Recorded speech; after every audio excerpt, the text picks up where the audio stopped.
सबसे पहले तो थैंक यू गाइस, मेरे 10 सब्सक्राइबर कंप्लीट हो गए। इतने सपोर्ट के लिए खूब खूब सारा शुक्रिया। अभी चलो इसको 100 करते हैं। तो अगर आप नए आए हो चैनल में तो सब्सक्राइब ज़रूर से कीजिए, क्योंकि आपका एक सब्सक्राइब, एक लाइक, एक कमेंट मुझको बहुत ज़्यादा मोटिवेट करती हैं। तो चलिए शुरू करते हैं आज की कहानी। हुआ ये है कि फिल्म की शुरुआत में मिशेल को काफ़ी परेशान हालत में देखते हैं, जहां वो अपने कपड़े और ज़रूरत का सामान पैक करके घर से निकल जाती है। जिसके बाद हम उसे कार से कहीं जाता देखते हैं और कार चलाते हुए अब रात हो जाती है। और तभी उसके मोबाइल पर बेन नाम के शख्स का कॉल आता है, जो उसका बॉयफ्रेंड होता है। बेन की बातों से हमें पता चलता है कि उन दोनों के रिश्ते में दरार आ चुकी है, जिस कारण मिशेल उसे छोड़कर जा रही है। जिसके बाद मिशेल उसकी फ़ोन को डिस्कनेक्ट कर देती है और तभी रेडियो पर एक न्यूज़ आती है कि सरकार ने बहुत से क्षेत्रों की बिजली काट दी है। और ऐसा सरकार तभी करती है जब युद्ध होने का खतरा है। पर इसी बीच फिर से बैंक का कॉल आता है, जिसे मिशेल डिस्ट्रैक्ट होकर सामने से आ रही गाड़ी से टकरा जाती है। और इस दुर्घटना के बाद जब उसे होश आता है तो वो खुद को एक कमरे में पाती है, जहाँ उसके पैरों को लोहे की चेन से बांधा गया होता है। साथ ही साथ यहाँ मोबाइल नेटवर्क भी नहीं था, इसलिए वो किसी को फ़ोन भी नहीं कर सकती थी। या आपसे पहले कि वो कुछ समझ पाती, वहाँ हावर्ड आता है, जिसे देखकर मिशेल डरते हुए सवाल करती है कि तुम मुझसे क्या चाहते हो। जिस पर हावर्ड जवाब देता है कि मैं तुम्हें बचाना चाहता हूँ। तो मिशेल कहती है कि मेरा बॉयफ्रेंड पुलिस को लेकर मेरी तलाश में निकला ही होगा, इसलिए तुम मुझे छोड़ दो और मैं किसी को कुछ नहीं बताऊंगी। पर इस पर हावर्ड ध्यान ना देते हुए मिशेल को उसकी जंजीरों की चाबी और एक बैसाखी देते हुए कहता है कि तुम्हें इसकी जरूरत पड़ेगी, और फिर ऐसा कहकर वो वहाँ से चला जाता है। दरअसल कार दुर्घटना में मिशेल का पास जख्मी हो गया था, जिस कारण उसे चलने में दिक्कत होती है। जिसके बाद मिशेल चाबी की मदद से अपनी जंजीरों को खोलकर उस बैसाखी को सहारा लेकर दरवाजे के पास खड़ी हो जाती है। पर हावर्ड वहां नहीं आता, इसलिए वो पास ही रखे माचिस से कपड़े को जलाकर कमरे में धुआं कर देती है, जिसे देखकर हावर्ड तुरंत आता है और उसके आते ही मिशेल उस पर टूट पड़ती है। पर वो मिशेल से बचते हुए उसे इंजेक्शन लगाकर बेहोश कर देता है। कुछ देर बाद मिशेल को होश आने पर वो अपने सामने हावर्ड को देखती है, जो उसे धमकाता है कि तुमने आज जो किया वो फिर से मत करना। जिस पर फिर मिशेल उसे यहाँ से जाने देने की विनती करती है। कि फिर हावर्ड है कि बाहर की आवाज़ दूषित हो चुकी है, क्योंकि हम पर हमला हुआ है, और ये हमला न्यूक्लियर है या बायोलॉजिकल ये तो मुझे नहीं पता, पर मैं इतना ज़रूर जानता हूँ कि मैं तुम्हारे द्वारा बनाए गए इस बंकर में सुरक्षित हो। जिसके बाद वो आगे ये भी शेयर करता है कि जब तुम्हारी कार दुर्घटना हुआ तो उस समय मैं पास ही से गुजर रहा था, इसलिए मैं तुम्हें अपने साथ ले आया, और ठीक उसी समय दुश्मन सेना ने हम पर हमला भी कर दिया, लेकिन मेरे बंकर में हम सुरक्षित हैं। जो सुनकर मिशेल कहती है कि क्या तुम्हारे पास कोई फ़ोन है, क्योंकि मैं अपने परिवार से बात करना चाहती हूँ। जिस पर हावर्ड करता है कि तुम्हारा परिवार जिंदा ही नहीं होगा। और फिर तभी दूसरे कमरे से कोई आवाज़ आती है, जो सुनकर मिशेल सवाल करती है कि वो कौन है, और हावर्ड उसे कोई जवाब दिए बिना ही वहाँ से चला जाता है। अब आगे मिशेल हावर्ड को दूसरे कमरे में जाता देखती है, जहाँ से इमिड मिलता है, जिसका एक हाथ जख्मी होता है।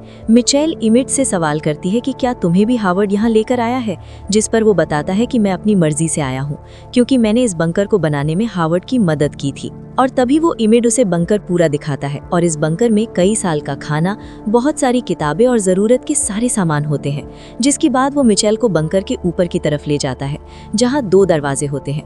हावर्ड एक दरवाजे को खोलकर मिशेल को आगे जाने देता है, जहाँ दूसरे दरवाजे से वो बाहर देखने पर उसे दूर सूअरों की लाशें दिखाई देती हैं, जो बुरी तरह से सड़ रही होती हैं। वहीं उसे हावर्ड की गाड़ी भी दिखाई देती है, जो देखकर उसे याद आता है कि इसी से उसकी टक्कर हुई थी। यानी कि हावर्ड उसे झूठ कहता है कि दुर्घटना के बाद मिशेल की कार के पास से गुजरा, बल्कि सच तो ये है कि उसकी गाड़ी ही मिशेल का दुर्घटना हुआ।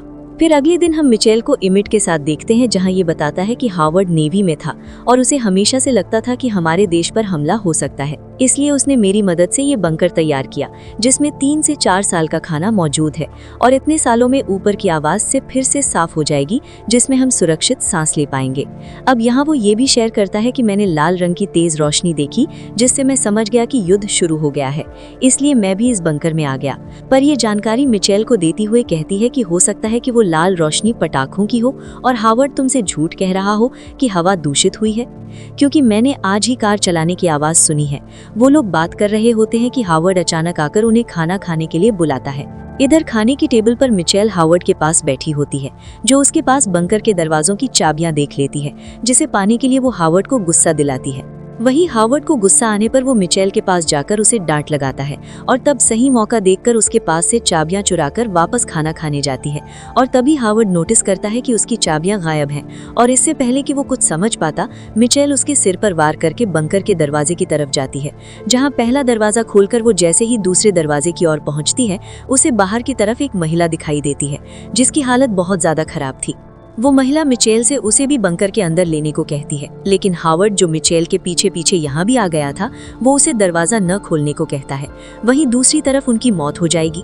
वहीं बाहर मौजूद वो महिला बंकर के दरवाजे पर अपना सिर टकराकर अपनी जान दे देती है, जो देखकर मिचेल को यकीन हो जाता है कि बाहर की आवाज सच में दूषित है।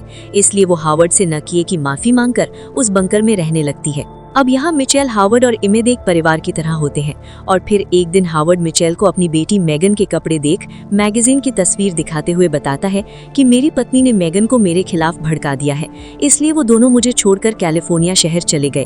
और साथ ही साथ वो मिचेल से ये भी कन्फेस करता है कि उसी ने उसकी कार को टक्कर मारी थी।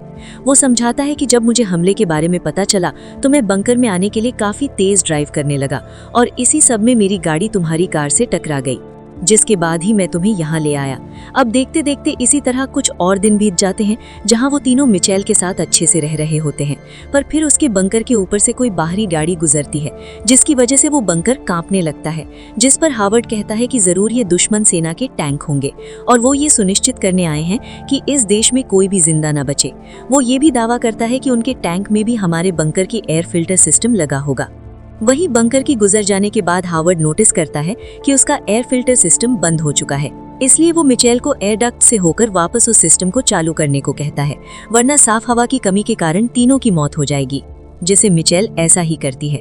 पर एयर डक्ट सिस्टम वाले कमरे में उसे एक लकड़ी की सीढ़ी मिलती है, जिस पर चढ़कर वो देखती है कि यहाँ भी छोटा दरवाजा है जिसके जरिए बाहर निकला जा सकता है, लेकिन इस दरवाजे पर ताला लगा होता है। और साथ ही साथ उसे वो यूरिन और उस दरवाजे के रोशनदान पर मदद लिखा हुआ मिलता है, जिस पर मिचेल यूरिन और इमेड को वो एविडेंस दिखाकर, जिसके बाद वो उसे किताब के अंदर से मेगन की तस्वीर निकाल कर दिखाता है, जिसमें उसने वही इयररिंग पहने थे जो इस समय मिचेल के हाथ में है।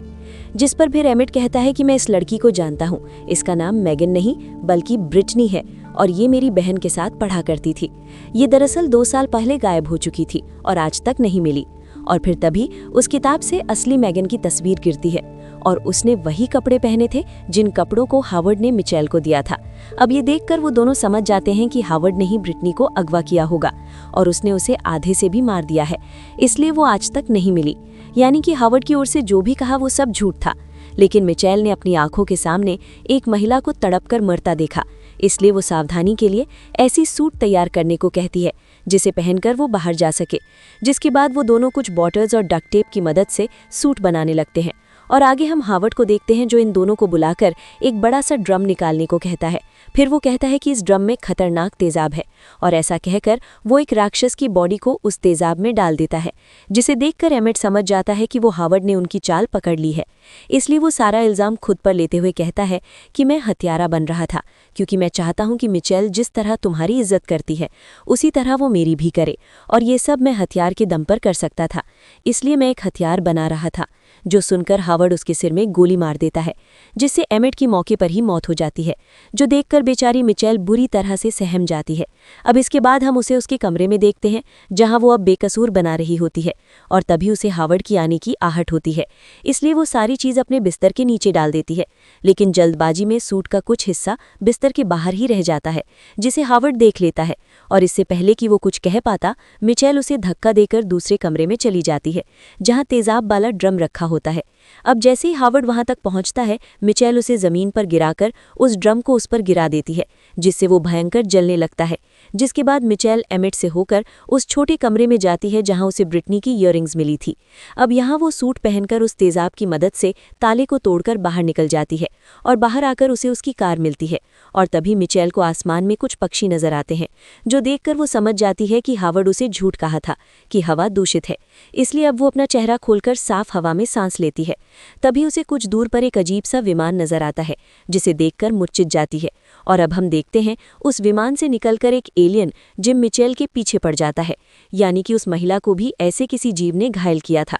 पर उस समय मिचेल को लगा कि हवा दूषित होने की वजह से उसकी हालत खराब है, जबकि सच्चाई तो ये है कि वो एलियन से बचकर भाग रही थी। और मिचेल किसी तरह अपनी कार को चालू करके वहां से निकलने की कोशिश करती है, और एक विशाल एलियन उसकी कार को उठाकर उसे खाने की कोशिश करता है, जिससे चालक मिचेल कार में रखे अल्कोहल में आग लगाकर उसे टीनों में फेंकती है, जिस कारण वो जलकर मारा जाता है। जहां पर रेडियो से उसे पता चलता है कि हॉस्टल में कुछ सर्वाइवर्स हैं, इसलिए वो भी हॉस्टल की तरफ निकल पड़ती है। और इसी के साथ ये मूवी यहीं समाप्त हो जाती है। आशा है आपको मेरी एक्सप्लेनेशन पसंद आई। यदि हाँ तो प्लीज़ इस वीडियो को लाइक करना और चैनल को सब्सक्राइब करते सपोर्ट करना ना भूले। मिलते हैं अगले एक्सप्लेनेशन वीडियो में, तब तक के लिए धन्यवाद दोस्तों।